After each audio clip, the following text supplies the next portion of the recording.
With less and less children actually getting into the line and boundless store exclusives, are HASLAB projects going to help phase out retail sales of the Transformers? We're going to talk about all that, cover the latest news coming up right now on Transformers Talk Raw.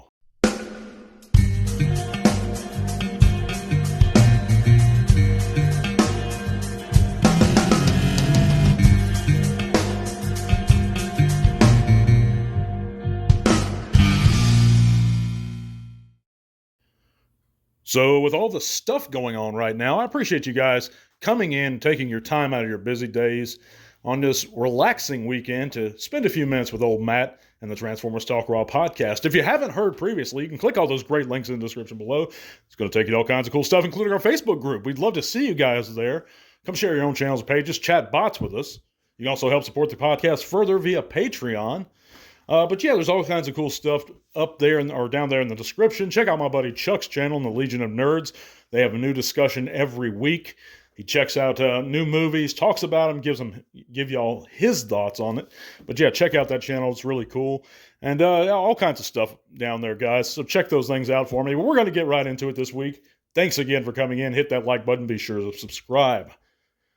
But yeah, I felt this way for a long time now, guys. I think that the trend of HASLAB is going to become, and this is just a hunch on my part, it's all speculatory. Feel free to disagree with me and let me know in the comments why, or if you agree, let me know too.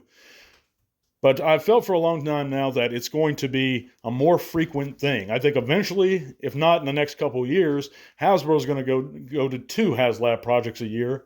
And I think the trend of online exclusivity is going to become more popular in general. Now, we all know that a few lines, or if you haven't known, then I'm about to tell you, a few lines were always online exclusives. Very popular lines, might I add. Mattel's popular Masters of the Universe Classics line existed online for years and years. And we know that the decline of, at least at my Walmart and a lot of other places that I've heard about, they don't want to restock. A lot of stores, they're slow to stock. There's several waves behind all the time. You have less and less people actually going on the hunt, less and less children actually getting into the main line. And all this, I think, is going to culminate in the Transformers eventually going online only. And this is, again, just my speculation on this matter. But, Hasbro's admitted it. Many fans believe it too, that it's mostly adults now, and they're targeting towards adults. We even have less and less commercials geared towards children as far as toys go in general. Now it's about electronics, video games, things like that for the youth today. Some kids still do play with toys, but not many, and more adults actually buy these. No kids' parents, or very few anyway, is going to go out in the store on a whim and spend, $50 on a leader class if it's not for a birthday or a Christmas or something. So, I just think all these things culminate or progress us towards online exclusivity. And I think HASLAB is a part of that, or it will be a part of that eventually. I think Hasbro just makes more money that way, and it kind of makes more sense that way. Do I want to see it that way? No, I do not. I miss the hunt. This is a guy that hates pre-orders. I miss going into a store. I miss checklists. I miss the old days. I'm a G1er at heart.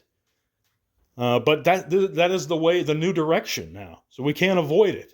And I think Hasbro's going to embrace it.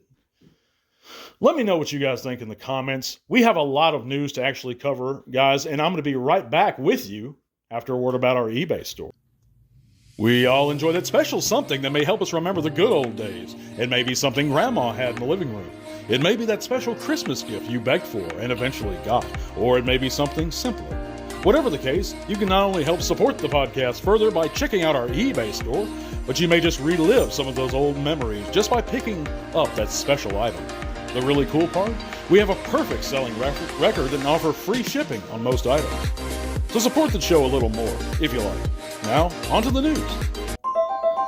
So this week, guys, to start our news off, we know that the Transformers Holiday Optimus Prime Hallmark Ornament for 2024 has an official listing and photos. It's going to be available in July, and if you want your Christmas tree this year to be protected from the evil forces of the Decepticons, check this out. It looks kind of cool, so if you're into that, check it out. We also know that TFCon has a new guest. Terry McGovern is to attend on July 12th to the 14th of this year. Of course, he's the legendary voice of Wild Rider, Windcharger, and Onslaught in the original G1 Sunbow animated series. So yeah, check that out, guys. And let him know T-Talk Raw sent you if you happen to talk to Mr. McGovern. But TF, we know that the Transformers 1 merchandise, or at least a couple pieces of merch, has been leaked via an online source. We have a popcorn bucket in the form of Optimus Prime and a cup topped with Bumblebee's head. And of course, this looks like, to me, it's hard for me to distinguish visually the differences between like the Bumblebee movie look of Bumblebee and Optimus, or the Bumblebee. What I'm trying to say is, to me, all live-action versions of Bumblebee and Optimus Prime look very similar. Whether you have Bumblebee from the Michael Bay films or Bumblebee from Bumblebee, I think they take strong cues from each other. Are there minor differences? Yes. But this merch is not for me. If you like those movies, if you enjoy those films, and there's things I appreciate about Bumblebee, and there's things I appreciate about the 2007 Transformers film. I'm not a hater. I do respect them, those two specifically. But they're not part of why I love the Transformers, if that makes any sense. I am grateful for them, but anyway, I know this is a little bit of a mini rant, but I'm not into this merch. If you are, cool. But yeah. We also have a Legacy. We know the Legacy United Commander Class Magmatron is out in Asia. We have some in-hand pictures of him. He's actually out in a few places around the world. I haven't seen him in the States locally. I'm sure he's going to be here real soon if he's not already. But yeah, we also know that the Transformers 1 teaser, speaking about Transformers 1, is going to be out next Thursday. That's 4/18. And yeah, I know a lot of folks are real excited for this. This one's making me scared, guys. We know that it's not based on any previous version or movie or show or toy line or anything. It's just a new origin story for Optimus and Megatron. And I think they've done enough new stuff in terms of those characters. If you're going to keep rehashing those characters, why not pay a little bit of homage, or at least a continuation, or go back to the old G1 continuity?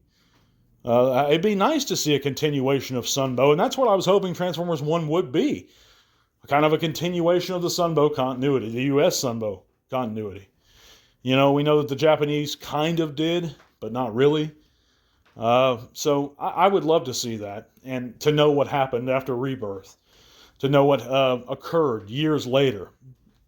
But I digress. Transformers 1 is going to be all new, featuring the same beloved characters we've seen time and time again, just a retelling of it. So if you're excited for it, and I am too, kind of, I'm just scared that it's going to bring a little bit of dishonor to what I know and the spirit of what I know. Doesn't have to be G1 for me to love it. I love the Beast Wars, but it scares me a little bit, you know. But anyway, we're going to move on to The Donkey of the Week. And this week's Donkey of the Week is going to be eBay seller Chris R292. And of course, this fine gentleman that's hailing out of the great state of Texas here in the US of A is selling Legacy United Sandstorms for $100 shipped.